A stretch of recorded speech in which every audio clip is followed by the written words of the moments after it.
So just a disclaimer, the global edition of this watch is on sale and available. If you wanted to get it, just check out the link in the description. So this time, instead of a small time brand, I'm going to be taking a look at Xiaomi, and in this case the Xiaomi Redmi Watch 4, the global edition. And initially when reviewing this, I didn't know what to expect, because with the smartwatch market, like, I've always felt like it's just become so drawn out. They're also very similar and they do the same features, and at this point, like, smartwatches and fitness trackers are all just starting to like blend into one big blob. And the worst part is the gap between the really good smartwatches has just widened, where like the top tier are so far ahead, and then the mid tier and low tier are so blended together where like there isn't really that much of a difference in between them. So it just feels like there's just so many smartwatches and fitness trackers where everything is so saturated.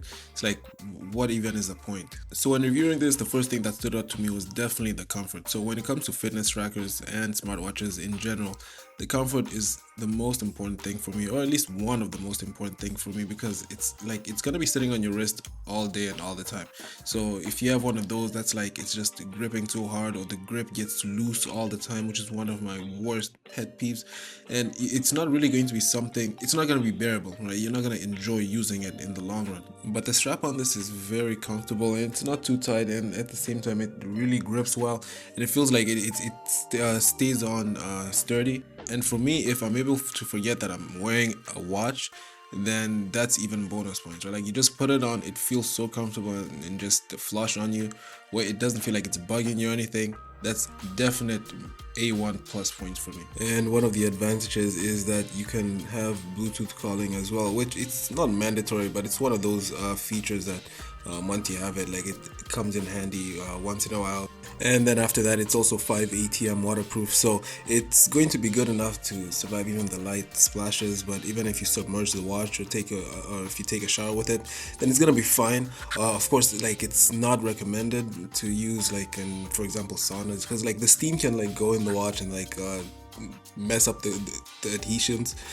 And the next thing is gonna be the display. It has a 1.97-inch AMOLED display, and it refreshes at 60 hertz, and it gets up to 600 nits of brightness. And for me, one of the most important parts is being able to just use it outdoors. You ever have one of those displays where it's like you're fine inside, and then when you go outside in direct sunlight, it's like a whole other ball game. It just becomes almost unreasonable to have to use outside, and right, like just cupping the palm of your hand over it just so the shade can at least make everything legible. So having a screen that is legible outdoors, maybe even a low bar at this point, but I'll take anything just to be able to have that. And not only that, it is also a pretty good display, right? So the screen is big enough. It does have a little bit of thick bezels, I'm not going to lie about that, but everything is very legible. It is a very sharp display. Now the text, sometimes I can maybe just a tad little bit see some pixels, but it's not, I'd say like this is basically looking something that might be like 720p instead of like 4K, you know? So it's like it's crisp, but it's not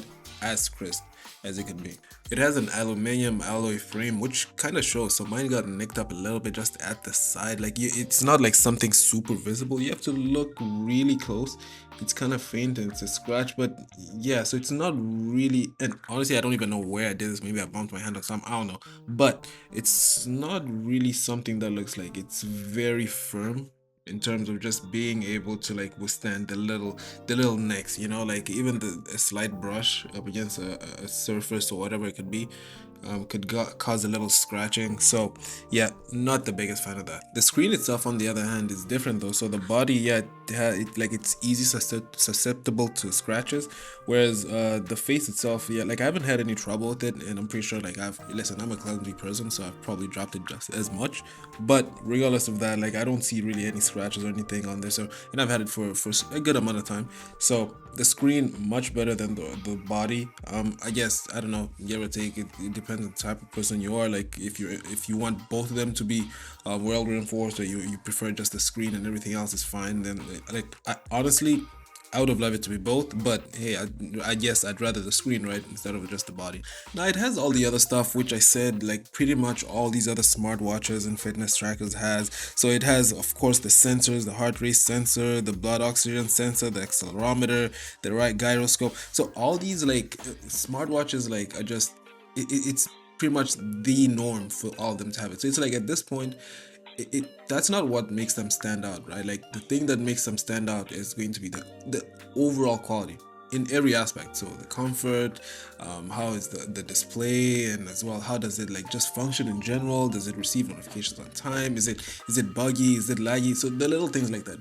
At this point, all of them can probably read our minds. So it's not like that makes them stand out. It's the functionality and the actual quality of the smartwatch. So in terms of quality, I'm not gonna say like this is the high tier type. This is like mid to high quality, right? So it's decent, it's good enough, and you also have to take the price into factor, right? So when taking that into account, it's no ordinary smartwatch in that it's on the budget side, but on the budget side, it's on like the high end side of things, if that makes sense. It's high budget, I guess. Anyways, so it also has Bluetooth, but for me the best thing is I honestly don't, I like to charge my devices as least as possible. Like give me one charge. If this thing can last 2 weeks, please, right? Like I hate charging my devices. I just love longer battery lives. I love wireless chargers. Anyways, the battery life is just around 20 days, and honestly, depending on the type of person that you are, how much the usage is, how much you have the brightness, you could even make it last even a wee bit longer.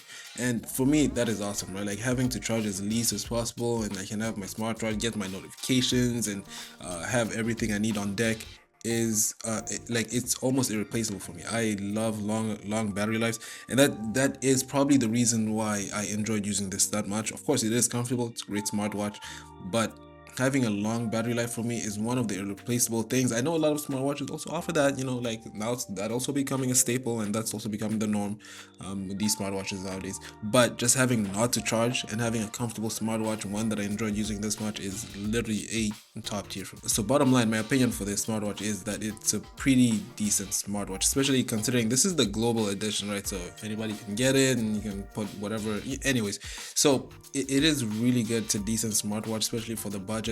Honestly, would I recommend it?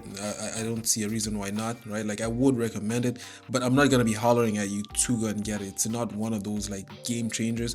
It's the little things, like for example, for me, when it comes to like vibrations on smartwatches, I'm not gonna name the company, but I used to have one where like the haptic feedback is like it felt natural, it felt smooth, it felt nice.